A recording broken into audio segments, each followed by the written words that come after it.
Cole Palmer should leave Chelsea this summer. Agree or disagree? But before we dive in, I'd like you to share this video, like and subscribe, follow us, and also make some good suggestions for us. Thank you very much. Cole Palmer should leave Chelsea this summer. Do you think it is the right decision or the wrong decision for Chelsea to make? Why are you bringing this topic on Cole Palmer's birthday?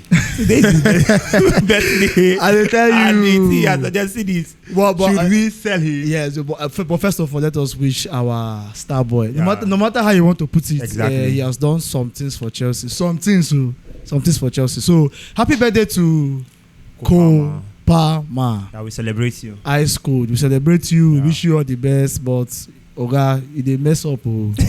He dey mess up. He dey make Chelsea fans the verse. But anyways, happy birthday. So Cole Palmer should be sold now. Do you agree or disagree? For me, it's a difficult one for me. I don't know, but it's very, very difficult because there is one word we use often in this podcast where we say form is temporal, but class is permanent. Yeah.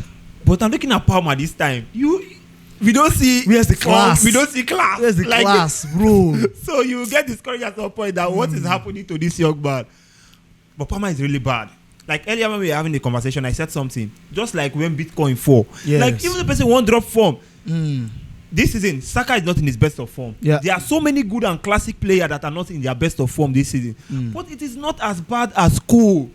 Cole's drop of form is too bad, even for past Bitcoin. Do you think it's because of how he has been so good for Chelsea that when he became bad, it became so obvious to people that became because, for example, you look at Foden.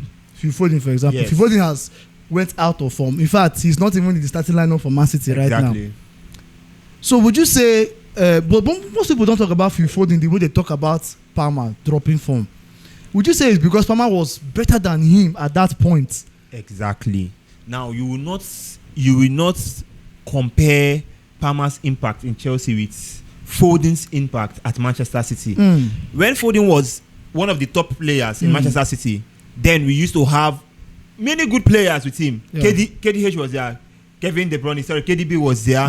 We have Gundogan. Bernardo Silva was still there.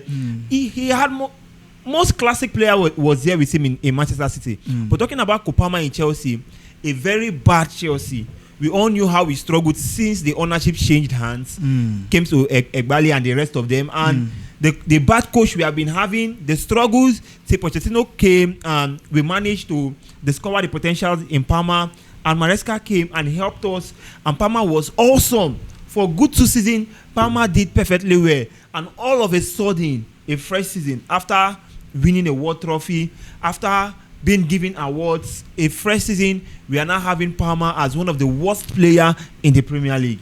It doesn't make sense. It's very funny, guys. It's very funny. Out of the 9 Premier League goals Palmer has scored this season, it's only 4 that are non-penalty goals. Non-penalty goals. And it's something that we are very concerned about as Chelsea fans. And looking at the way we want to progress, let us talk about progression. I know people have complained a lot about Chelsea ownership, how things has gone so bad at Chelsea, you understand? Now, the question is, how do we progress from here? Because there are players that we're going to get rid of. Yeah.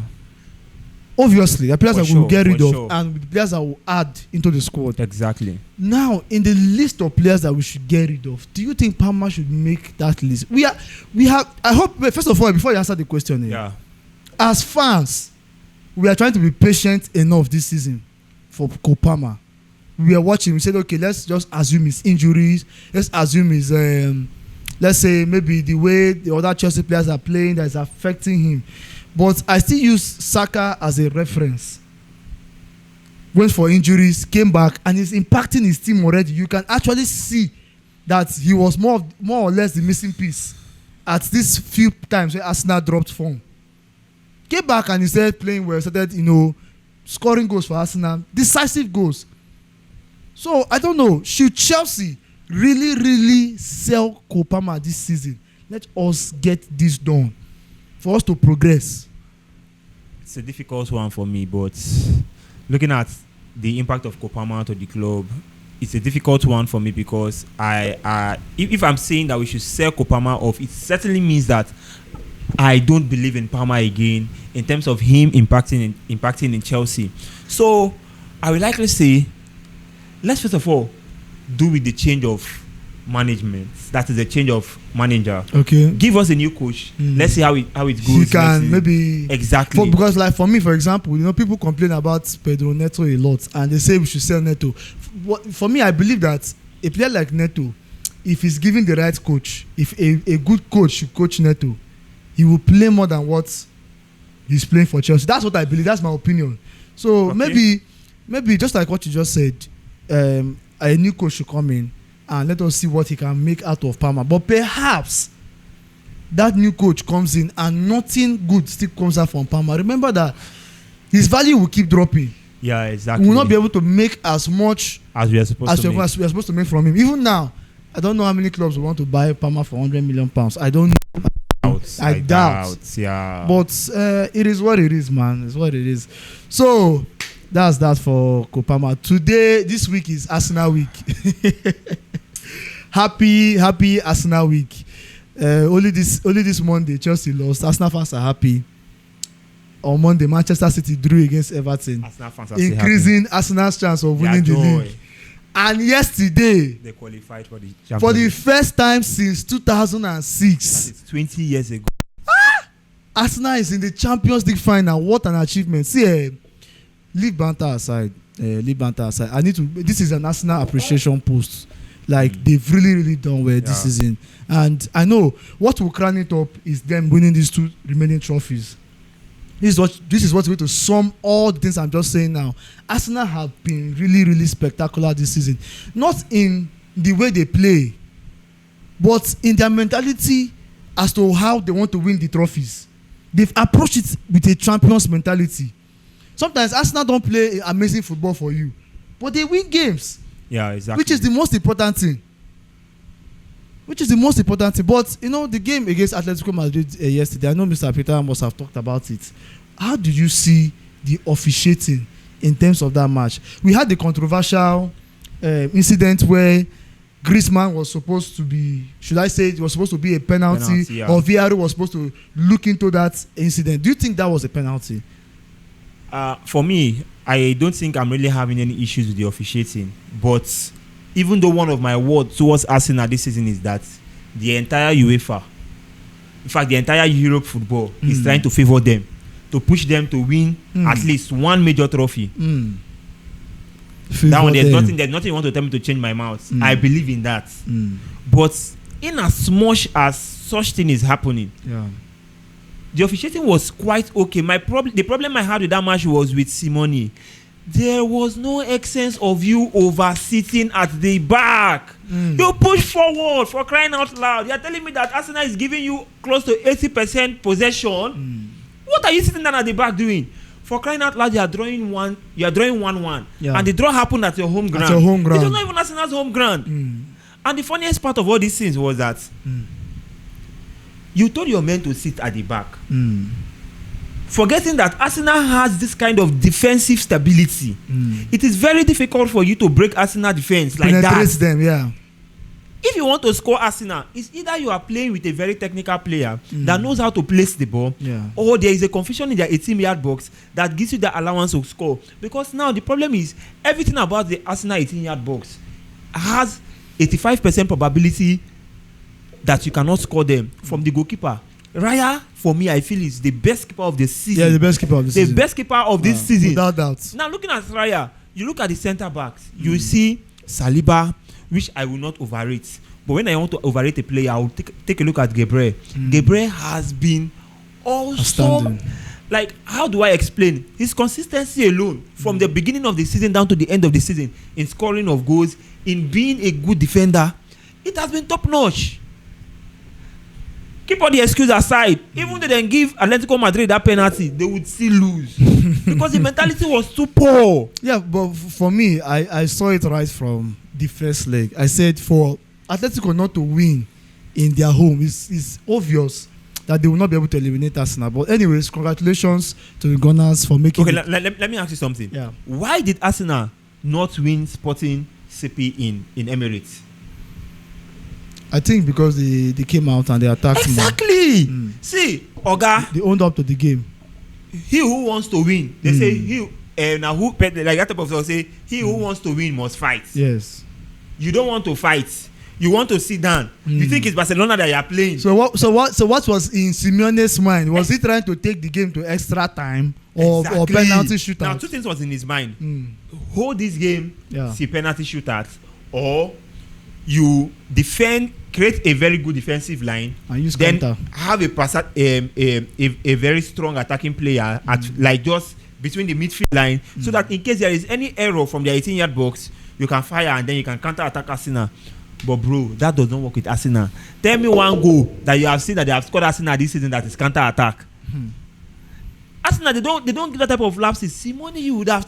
If you observe Arsenal, the way they attack in numbers is the same way they run back in defense. Like I was watching that game, and even when it seems like Atletico Madrid are trying to attack Arsenal, you see like 7 to 8 red players. You be like, then you now against like 4. How do you want to do it? So, but like I said, congratulations. Today is another match, another big game.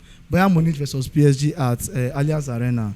Who do you think will be the perfect opponent for Arsenal at the final? But first of all, before you dive into that, me and you know say you don't want me Arsenal win this Champions League. Talk truth for this podcast. See, okay, ma talk truth. Talk the truth. Oh, yeah, you don't want. Talk truth. This morning, the match been paying me. The game I watch the match, it pain me. As I just said, I come out Griezmann and Alvarez at the same time. I just myself say, something is wrong with this man. Let us see what Bayern will do to PSG today, because me, I am very confident that even though PSG is going to remove Bayern, it will be in a penalty shootout, not in a normal man-to-man game at Allianz Arena. Ah man. See, sometimes when Bayern they play, I ask myself, see, how did they use Chelsea? Good. And then who be Chelsea coach? Cool under pressure, like bro. God. Company 5-2. Company man. See, before that 5-4, let's go to their weekend match before the Champions League game against PSG, the first leg. Yeah. They were losing 3-0 against Mainz. Yeah. I just say, make us see how these people want to win. 3-0 first half. Second half, they came back. They won 4-3. When I saw that 5-2, I laughed. I said to this one, I go in Bayern 5-2. 5-4. No, I mean 5. You know they were losing 5-2. Now Bayern was losing 5-2 against PSG first. Okay, yeah. Before they then scored the 5-4. 5-4, yeah. When I saw the 5-2, I told somebody that, see this game. How is this game fee draw? They were like, how? You know, waste time 5-3. You don't even see waste time again. 5-4. I said, no worry. But I know that at that point now, fear don't enter Luis Enrique body. He has to create that stability, because anything you won't make it say you won't go over attack Bayern.